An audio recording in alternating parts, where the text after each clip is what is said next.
And welcome back, everyone. Welcome back. Ooh, hope you enjoyed that lovely break as we've returned with our next matchup here. We've returned with a TvP between Azure and Jim. I'm here for it. I am ready for it in this best of 3 round of 16 match. As a reminder, the winner of this series advances on to a qualifying match against Bud Always. Oh boy, and here we go. Spawning in the bottom right hand corner, we have the legend himself. We have the veteran, the Chinese Protoss player, the blue Protoss, representing his new team, PCEC. It is Jim. I do need a moment to set his name up. Beautiful. And spawning in the top left hand corner, we have as opponent, we have the Australian Terran player, the red Terran representing himself.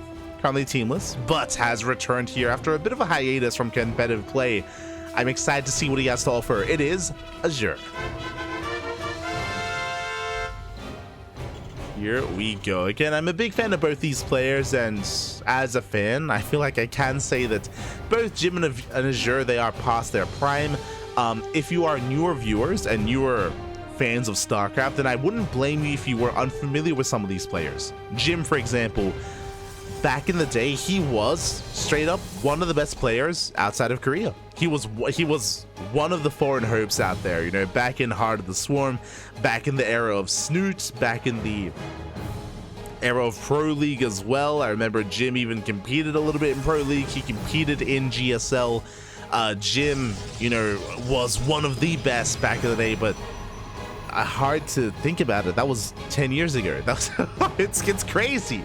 But 10 years ago was Heart of the Swarm. 2014. I mean, Heart of the Swarm was technically 2013 into 2014 and 2015 thereafter. But yeah, that was Jim at his prime, and he of course continued to compete with, of course, quite some success. And Jim did step away. I'm pretty sure he retired for a couple of years. He stepped away from the game, but relatively recently has returned to the game as well. Just double checking, and yeah, there were a couple of years that he was inactive for a couple of years, and then of course did return to activity, return to being active once again. And it's great to see Jim, you know, returning to the game, but of course is not on top of the world like he once was. Still an amazing player though, and I'm excited to see how well he performs in this qualifier. Likewise, we have Azure, also a player that was full-time back in the day, or that was at least investing a lot of hours into competing, into improving. And nowadays, less so. Nowadays has been, you know, he explored, like many of the Australian players, Age of Empires. He was very, very big in AoE.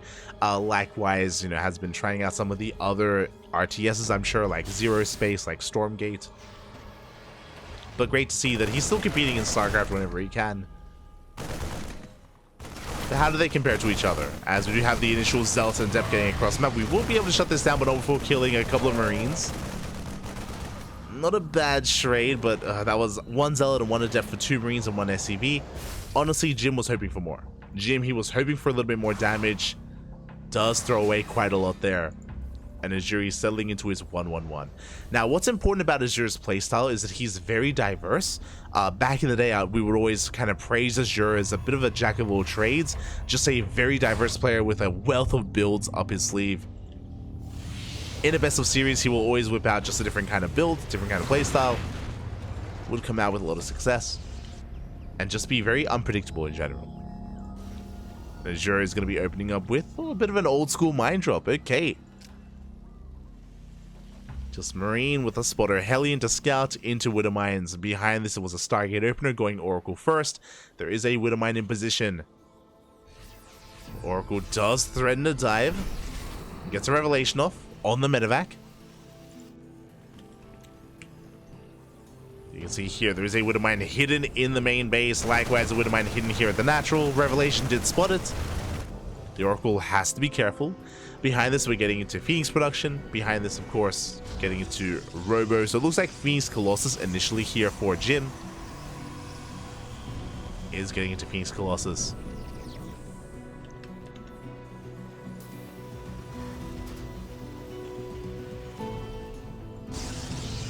And it looks like upon seeing the setup here, doesn't risk diving into a mineral line.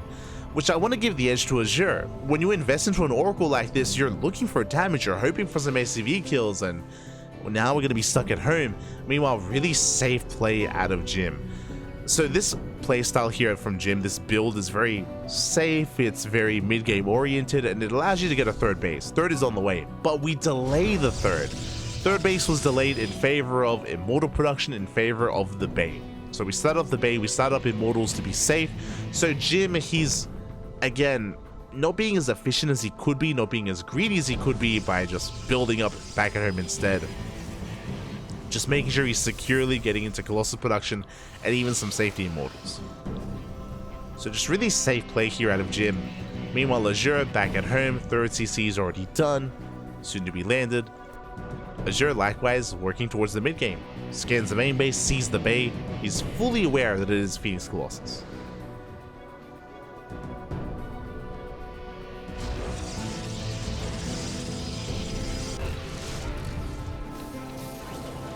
Is getting that Phoenix Colossus set up. Do see Azure moving out, but again, it's only a move out just to secure this third base. And because of the delays from Jim, Azure technically has the better economy. Again, because Jim has been playing so carefully, it does mean that his economy did take a blow, was hindered as a result. Was negatively impacted. And the pressure is now on Jim to get some economic damage done. Does get a couple of SCVs. Gets 2.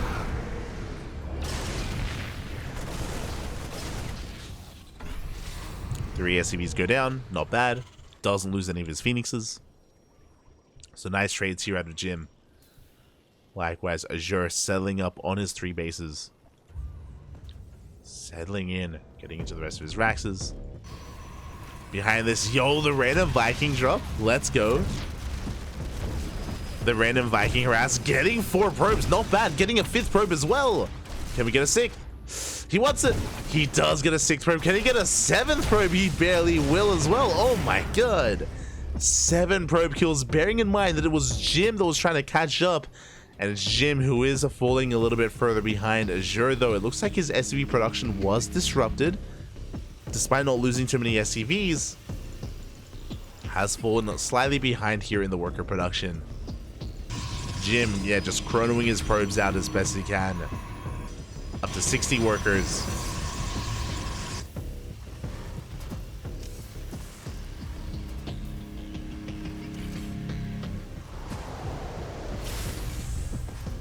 Again, Azure just trying to keep up. Moving out with some drop play. It is very risky moving out with drops just because he's aware that Jim is active with all these Phoenixes. How many Phoenixes in total? 6 Phoenixes. We have traps set up here in the main base as well. Stasis traps. Almost at turrets. But going for a drop is a very risky maneuver here by Azure. Scanning, trying to get eyes on where the army is. What kind of setup he's up against. Behind this, getting into his 2-2, getting into his upgrades. Vikings are amassing as well. Ghost production has commenced for Azure. Things are still looking pretty close between our players. Oh! Do catch the hallucination. Scan reveals the Colossi. We have 3. We're getting a 4th Colossus. Oh my god. Very committed here by Jim. Very surprising as well. Again, you typically don't invest into a 4th Colossus. It is a little bit overkill. But again, based on the playstyle from Jim so far, it does feel like he's just more concerned about being safe than anything, even if he's inefficient. Which has its cons, has its pros, I guess. Jim now getting his 4th. At the same time, Azure starts up his own 4th. +1 air attack is on the way for Azure as he's working towards those Vikings. 2nd starport as well, and honestly, I feel like the game is going to be taking a bit of a slower pace here.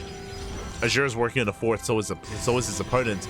Azure won't be moving out without his Viking production well underway, which is still getting underway. So our players, they may just back off each other and max out. And by the way, this isn't just 4 Colossus. Usually, again, 3 Colossus is standard, 4 is abnormal, 5 is crazy. We have 5 Colossus. Are we gonna get a 6th? We do have a second Robo on the way. This should be for Disruptor production. I stand by that. This should be for Disruptors. But I'm not so sure anymore. Again, to get up to 5 Colossi is a bit crazy. And okay, we're getting into Immortals. Okay. Immortals instead of Disruptors. Makes sense. This is a composition that I know MaxPax was playing around with for a while, where you avoid Purification Novas, you instead go for a heavier Immortal army instead. For more secure damage, so you don't have to rely on connecting with your Novas.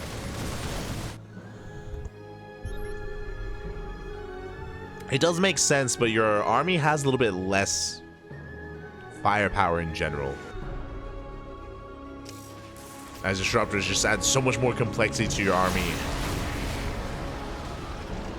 As you see, the main army being distracted here towards the left-hand side. We are going to be committing. Yeah, we collapse here on top of the tank. Zealots, they dive on top of the army as well at the same time as you're going for a big counterattack. Not much of him to defend. But Jim, it looks like he doesn't care. He's chasing this down. Chasing Azure all the way back home. The job could get a lot of damage done, true. But Jim, with his 5 Colossi, is pushing in. Big EMP on the Vikings. Sorry, on the Phoenixes. Phoenixes, they go down. Uh-oh, without those Phoenixes, the Vikings, they can go ham. There's nothing to support, nothing to protect. And Jim, he did overextend. Jim losing every single Phoenix, losing a lot of Colossi as well. And across the map, this drop does break through. 13 probes go down. And Azure, he's popping up. Is forced to pick up, but what survived that attack? 3 Colossi. These 3 Colossi were the only things that survived. And we still have Vikings. That's what's important right now. We still have Vikings left over. These Colossi, they're not really that threatening. Not anymore. And that's why you don't want to invest too heavily into Colossi, because your opponent... Oh, that's a 4-minute echoing down. But your opponent is already making Vikings to help deal with the Phoenixes, to help deal with your Colossi. Ideally, you want to just like spread out your splash damage, have your Disruptors on the ground, or even Storm on the ground, anything else on the ground. Now, Azure, he bled out quite a bit there. He did bleed out a couple of Vikings and, of course, a full medevac. So Jim is stabilizing. He's stuck at home, though. He's stuck at home trying to stabilize. Azure, he's scanning. He's looking for more bases. He saw the 4th, confirming that there is no 5th. So we're on even bases. Again, because we're on even bases, Azure is ahead. He's ahead in workers. He's ahead in economy.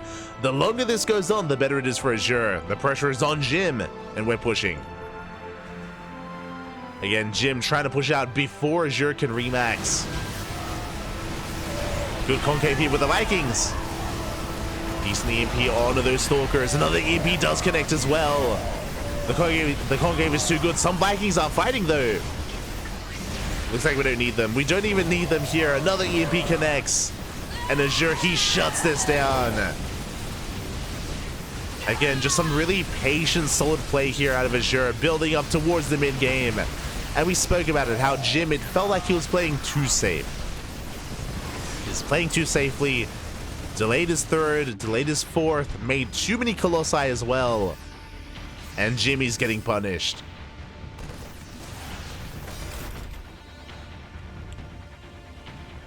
Again, Azure, there were opportunities for him. He took them.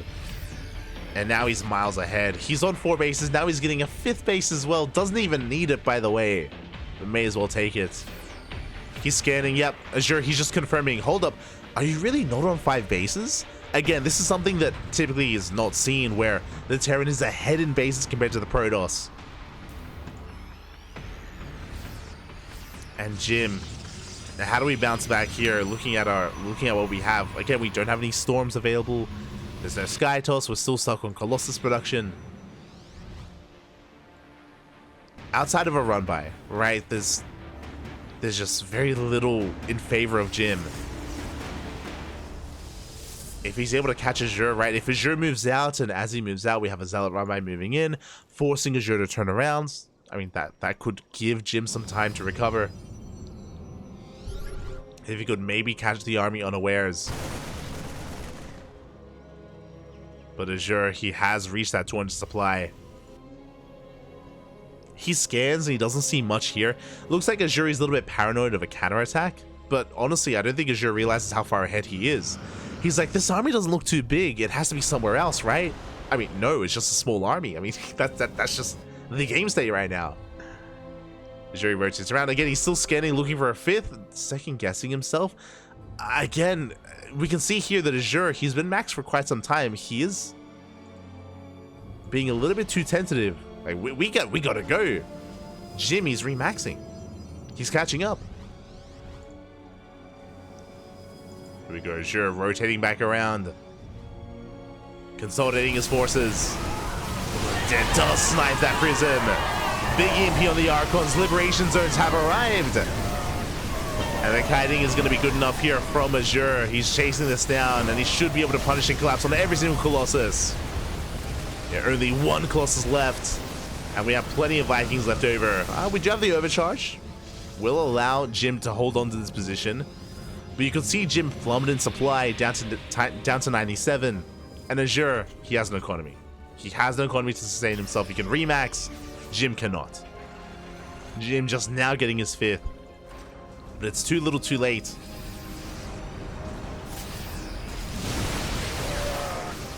As Azure is going to be stutter stepping forward. It gets an Archon. It gets a Sentry. A couple of Vikings are going to be going down, but again, Azure, you can afford to throw away some units. You can afford to throw away some of those Vikings.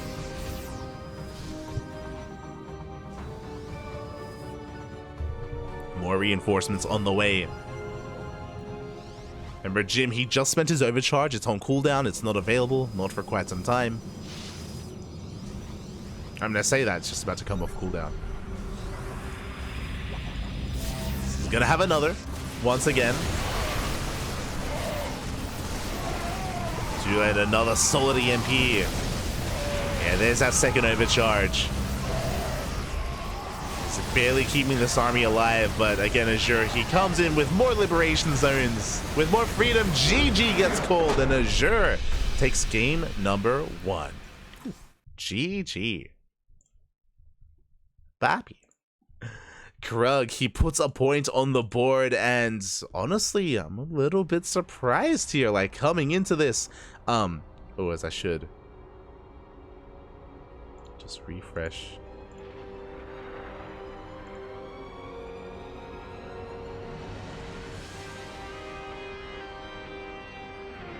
Refresh the casting tool a little bit here. Oh, there we go.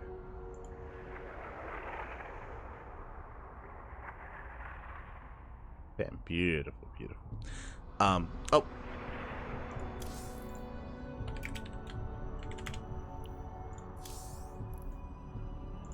Just getting ready here for game number 2.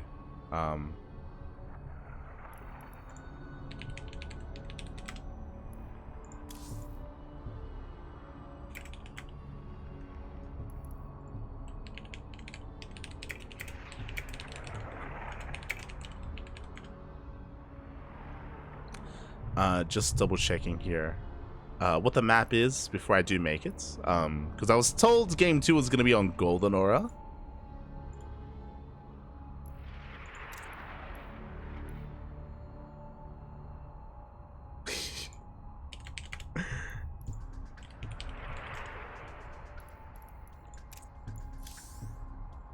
Yeah, there we go. Alkion. Alkion is going to be game number 2 once again on Singapore.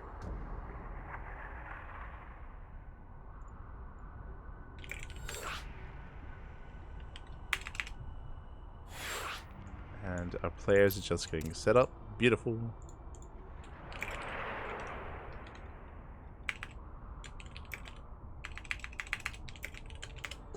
GLHF. Bam, we're getting into that second game. And again, really surprising result so far, for me at least, that Azure is going to be taking a lead.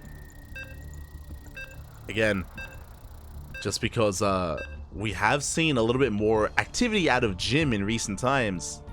But no, Azure, he is fighting back. And I'm here for it. I'm ready for it. Can he make it through to a qualifying match into the next round? I mean, the opponents do not get easier. Bear that in mind. But always is waiting for the winner of this series.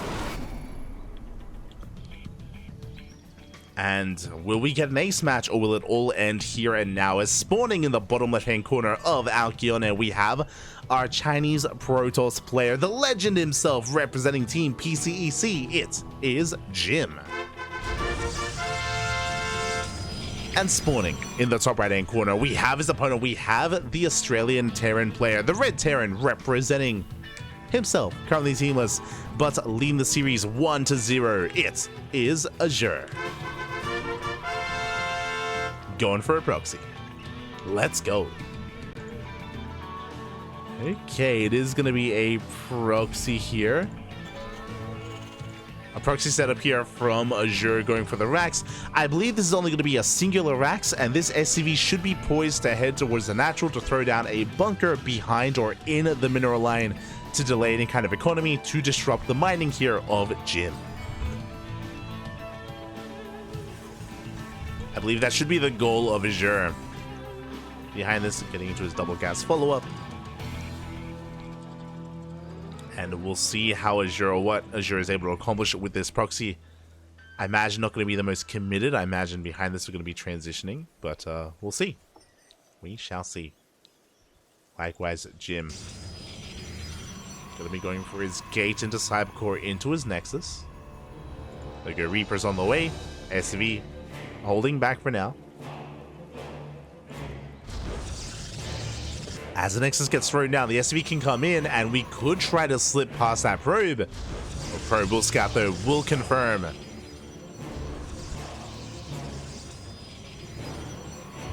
We'll confirm. We go for a Zealot first. Interesting choice here from Jim.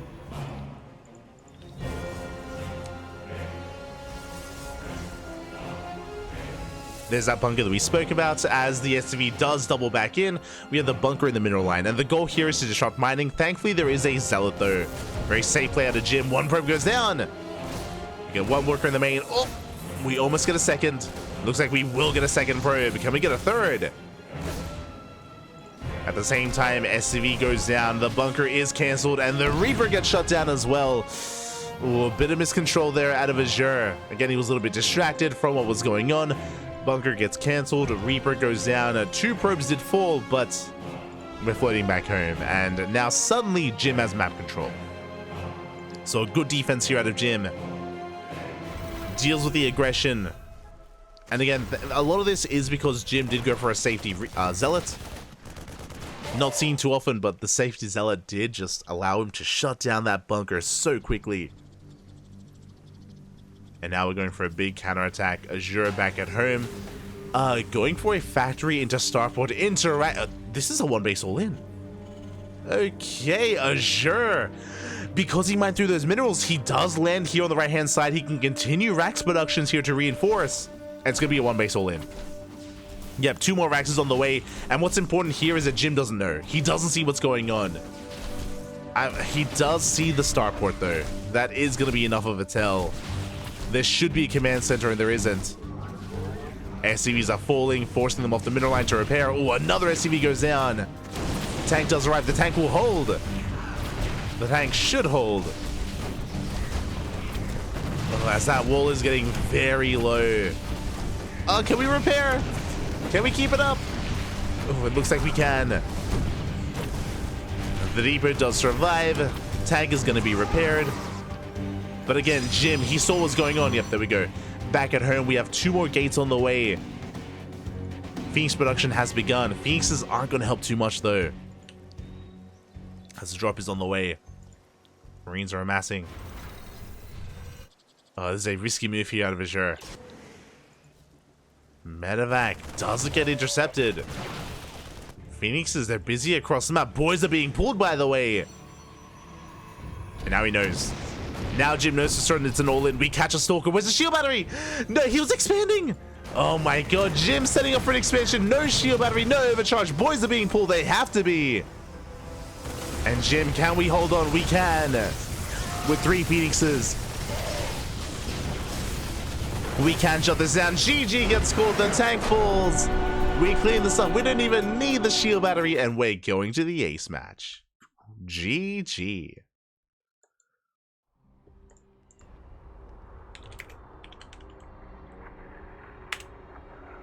GG, well played.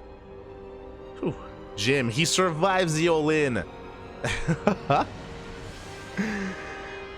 Survives the all-in, and with that, Jim, he's able to force the ace match here. Again, Azure, it was a tricky move, cheeky move to go for an all-in transition, but because of how aggressive Jim was, he shut down the bunker, and because of his stalkers across the map, he saw the 1-1, which means upon seeing the starport and the factory, he saw that there was no command center. There should have been a command center instead of a starport. Confirmed it wasn't there. Confirmed there was an all-in, and he was able to respond with an army, with enough phoenixes, with enough stalkers. GG, well played. We're going to game 3.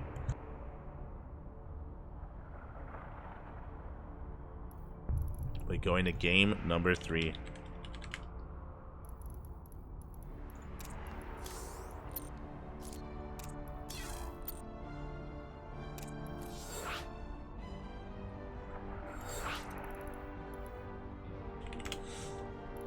And it looks like game 3 is going to be on Oceanborn. Seems to be the case here. Players that were just discussing amongst themselves.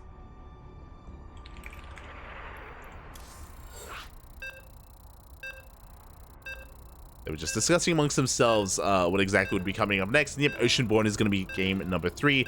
Meanwhile, a shout out to Icar in the Papi. Oh my god. Big shout out to Icar for resubscribing here for 24 months. 2 years of support. Oh my god. Thank you so much for the support. Fala galera, papi. Fala galera. Obrigado. Obrigado. Thank you so much.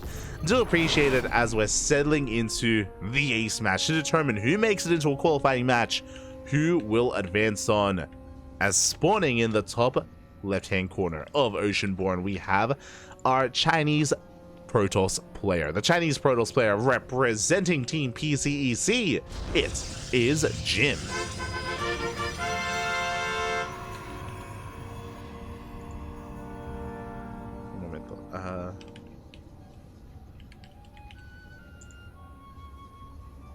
Beautiful. And spawning in the bottom right hand corner, we have as opponent, we have the Australian Terran player, the Red Terran, representing himself, currently teamless, but of course fighting back hard here, forcing the ace match. Can he bring it back? It is Azure. Here we go.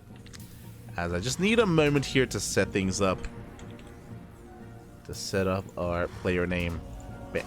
There we go. Okay. Our series, it all ends here. It all ends on Oceanborn. We can see Jim, a little bit paranoid, is going to be checking for the proxy location, is looking for that Rax, just in case.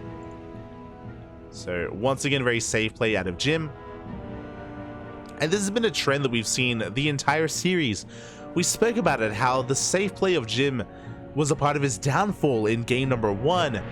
And in game number 2, his safe play is what led to his success. Once again, Zealot first. Every game, fun fact. I don't know if you noticed, even game 1, as well as game 2, and now here in game 3, Zealot first.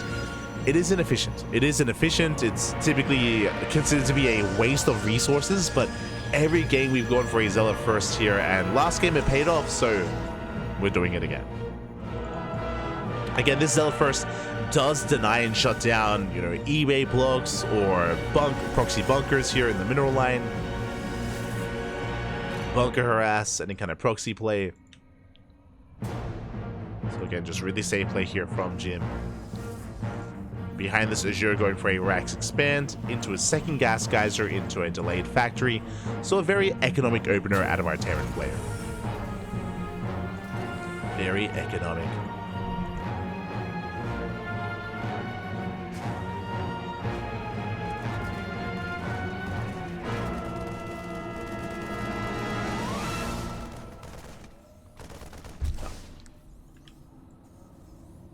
As the Zealot is going to be a bit of an annoyance here, but with enough Marines, we can zone the Zealot away.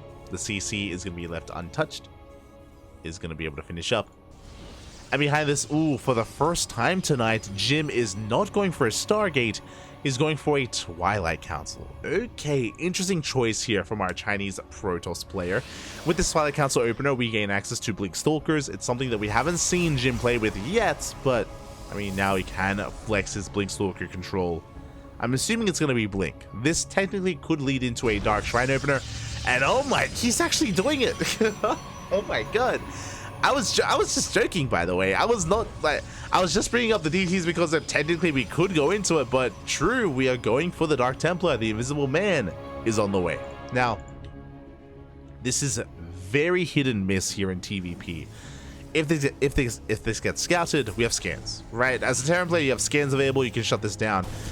Otherwise, if Azure's macro is too good as the Hellion gets shut down, if he does not have a scan available, these Dark Templar can really pop off and they can get an insane amount of damage done. We saw this over the weekend, we saw this during ESL Open Cup Asia this week as well, as we casted quite a lot of TvPs between our Korean Protosses and Korean Terrans. And these Dark Shrine openers, they can do a surprising amount of damage. Here we go, Azure going for a Marine Mine Drop here towards the main. At the same time, Prism is going across the map. Dark Shrine is about to finish. Do we have a scan? We're about to have a scan here at the natural. No scan in the main. Do we mule? We have the NG Force. We can scan. Drop gets across the map. We delay the third base. Scan is available. DTs. No, we mule! No, just at the wrong time. We go for the mule. We do not have a scan. Not like this. SCVs are going down. And this is becoming too much already. 9, 10 workers falling. That was such an unfortunate timing for the mule. We're about to have a scan here in the main base, but we're still seconds away. Meanwhile, in the main base across the map, we do go for the drop. Mine Shell gets baited out into the gas geyser. We clean this up. 16 SCVs have gone down. We now have one scan. GG gets called. It's just too much damage. And Jim will take the series 2-1, advancing on to a qualifying match. GG.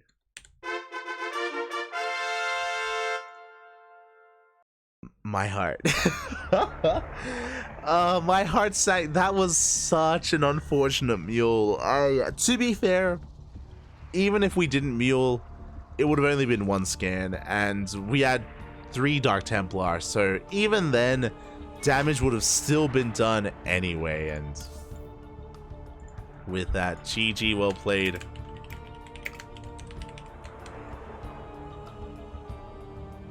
Not like this, as congratulations to Jim as he does advance on. My condolences to Azure again. That was just a really rough moment, a rough build. Unfortunately, Azure didn't scout, right? He was not able to confirm whether or not there was even a Dark Shrine. And again, just unfortunate that he did not have a scan available. Likewise, did not have any detection available with any Ravens, and was caught with his pants down. GG, well played. The Invisible Man does it again. Does it again. And with that, we have a qualifying match. We have Jim versus But Always in a best of 5. Let's go. But Always, of course, he is a Taiwanese Protoss player. He is one of the best Protosses in all of Taiwan. He's a part of the Taiwanese triad of Protosses. At the top, we have Nice, followed by Haas, followed by But Always. But Always has been top 3 for quite some time. Great to see him continuing to compete. Continuing to be active.